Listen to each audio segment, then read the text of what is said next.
Everyone, NCERT chemistry के questions और answers कर रहे हैं। क्लास 11 का chapter number 2 structure of atom चल रहा है। उसका क्वेश्चन लिखा है 65।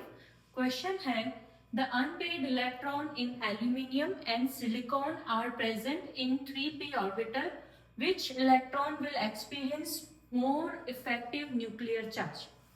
एल्यूमिनियम और सिलिकॉन के 3p ऑर्बिटल में अनपेयर्ड इलेक्ट्रॉन है, ऐसा एक स्टेटमेंट है।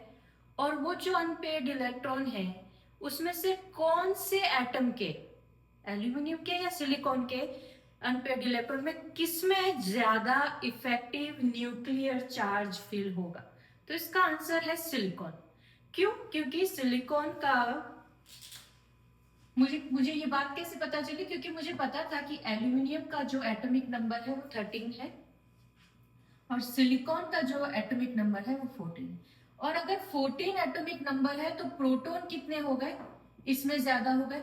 और ज्यादा प्रोटॉन मतलब पॉजिटिव चार्ज ज्यादा, और ज्यादा पॉजिटिव चार्ज मतलब वो इलेक्ट्रॉन 3p में है, 2p में है, कहीं पे भी है, इसमें जो है इलेक्ट्रॉन को इफेक्टिव न्यूक्लियर चार्ज ज्यादा फील होगा, क्योंकि इसमें न्यूक्लियस, इसमें पॉजिटिव पार्ट ही ज्यादा है। क्वेश्चन यहीं पे खत्म हो जाता है। बट एक चीज मैं यहाँ पे थोड़ी सी सिखा दूंगी कि फर्स्ट स्टेटमेंट लिखा है कि the unpaired electron in aluminium and silicon are present in 3p orbital. तो इसके लिए क्या है, हम इसमें इलेक्ट्रॉन्स को कैसे फील करते हैं वो सीख लेते हैं।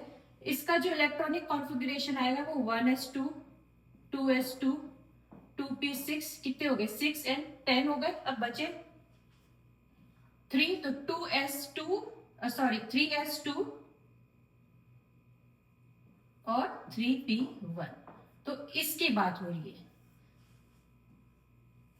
एल्यूमिनियम और सिलिकॉन का जो अनपेयर्ड इलेक्ट्रॉन है वो कहां पे है? 3p ऑर्बिटल में है। अब इसके लिए कैसे लिखेंगे?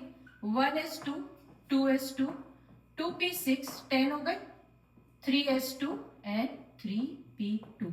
तो इसकी बात हुई।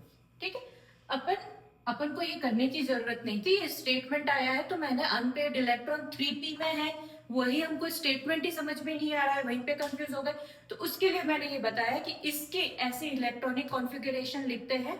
इसमें 13 मतलब 13 इलेक्ट्रॉन है, और ये मैंने यहाँ पे 13 इलेक्ट्रॉन 2, 2, 6, 2, 1 टोटल करोगे 13 आएगा। और ये जो इलेक्ट्रॉन बने हैं 2, 2, 6, 2, 2 टोटल करोगे तो 14 इलेक्ट्रॉन आएगा। तो ये अनपेयर्ड इलेक्ट्रॉन की बात हो रही है और उसमें ज्यादा इफेक्टिव न्यूक्लियर चार्ज किस में है वो पूछा है। तो वो हमको परमाणु क्रमांक, एटॉमिक नंबर देखते ही पता चलना चाहिए कि ज्यादा एटॉमिक नंबर जिसका है उसमें ज्यादा प्रोटॉन है। तो प्रोटॉन मतलब पॉजिटिव पार्टिकल, तो वहां पे जो पॉजिटिव चार्ज इलेक्ट्रॉन्स को फील होगा वो ज्यादा होगा। तो इसलिए इसका आंसर है सिलिकॉन। क्वेश्चन नंबर है ये 65। आगे करेंगे क्वेश्चन नंबर 66। Thank you.